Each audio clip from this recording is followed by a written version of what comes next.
Another thing I'm seeing from conservatives in terms of all of this bailout discussion, you see, as we talk about what to do with the struggling auto industry, Mitt Romney is a leading cheerleader of this. They largely attack the unions.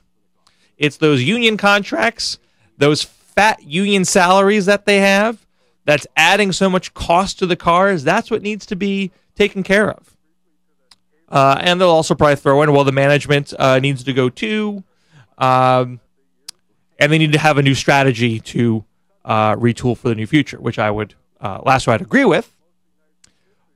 But it's interesting that all of those arguments when it comes to the auto industry never seem to materialize when it comes to the financial industry. No one asked Citibank to cut their labor costs, even though their average salary is $87,000, which is more than their competitors of Wells Fargo and Bank of America, J.P. Morgan Chase. No one asked management to leave of Citigroup. Nobody demanded a new financial strategy, let alone a new set of regulations so they can't do some of the irresponsible things they already did. Now, some of those things automakers should do. Their management probably should go in part. They definitely need a new strategy to actually get some energy-efficient cars on the road. And we have a public interest in giving them federal government backing so they would do things that are for the common good. But one thing that seriously irks me, and definitely information needs to be made known, is this idea that union members are getting these gold-plated contracts, that workers are earning $70 an hour or more, which is flatly untrue. The average GM assembly line worker makes $28 an hour. That is an annual salary of about $58,000. Does that seem living high on the hog? That's about a median American salary. You cannot survive in this country. You can't raise a family unless you can earn a basic living. It is not a ridiculous notion to allow a worker to have enough bargaining strength to get that much. They talk about how, well, they have all these ridiculous benefits and pensions. Well, they're competing against foreign automakers that are headquartered in countries with universal health care. If we solve that problem in our country, then these companies would have to provide health benefits at all, which would be a cost savings to them. So let's have some apples to apples comparisons here and base our arguments on actual facts, which we have not seen so much of. So we have to stay on top of these things. People ask me, what is it can we do now? What is the role of a liberal progressive grassroots in an era of Obama, especially when, if Obama's doing a lot of the right things, one argument is that we need to be pushing on Obama, and we will probably need to in many respects over time. But if Obama's already doing good things, which so far he has, there's been no policy pronouncement he has made that any liberal I know is all that upset about.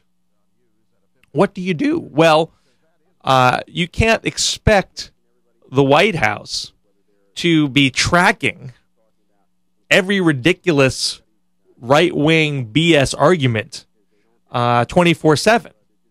There need to be folks like us in the trenches that sniff that stuff out, debunk them early, nip the lies in the bud, and get the word out about them so they don't take hold. Now, here's one thing that I saw recently. Greg Mankiw, who was a former economic aide to President Bush, George W. Bush, he blogs as a professor.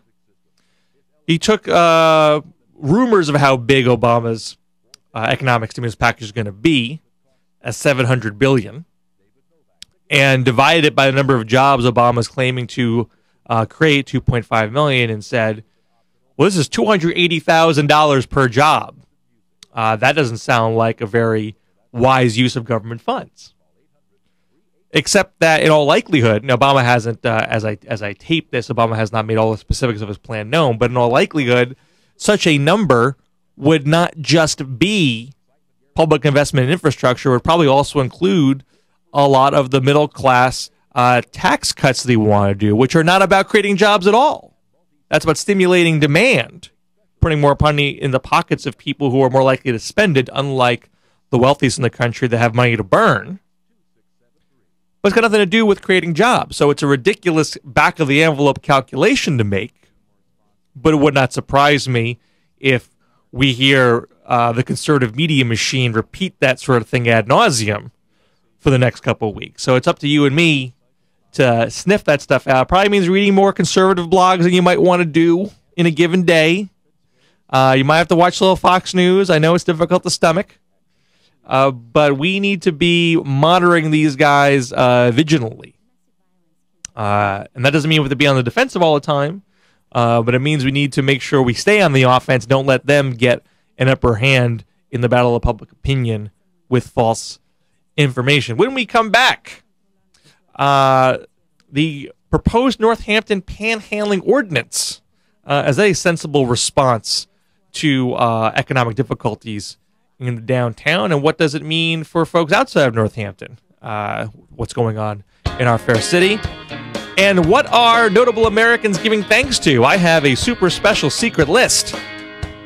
After the break, Bill Scher, Liberal Oasis Radio Show, WHMP, News, Information, and the Arts. Back after this.